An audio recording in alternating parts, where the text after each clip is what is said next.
ฉันดีไกลห่างกลัวเธอต้องลำบากถ้าหากว่าเธอเลือกฉันทุกวันต้องรอหน้าเธอทั้งที่ใจอยากเจอหน้ากัน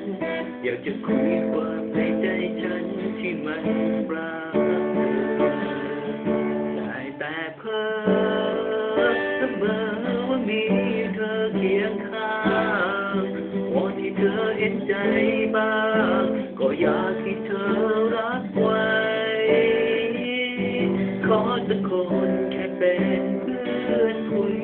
แค่ในยามที่เธอเหงาใจไม่ต้องตอบตกลงว่าจะรั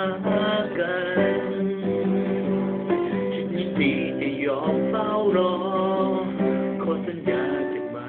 วุ่นวายแค่ให้รู้ว่าใจหมดใจมันรักเธอคนเจียมตัวก็ได้แต่เจียมใจทนทำใจได้แต่เฝ้ามองดูเธอฉันคงไม่มีสิทธิ์จะคิดดังว่าฉันนั้นรักเธอได้แต่เพ้อรักเธอข้างเดียว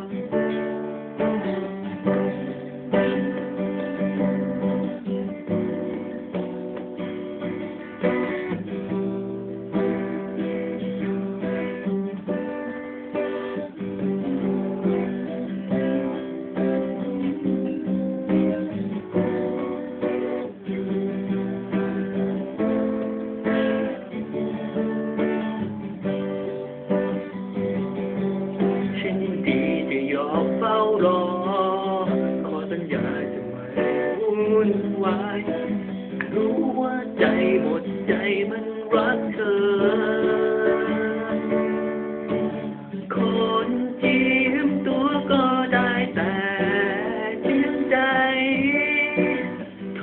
นทำใจได้แต่เฝ้ามองดูเธอฉันคงไม่มีสิทธิ์จะคิดดังว่าฉันรักเธอได้แต่เพ้อ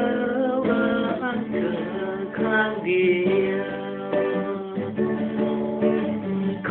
นเจียมตัวก็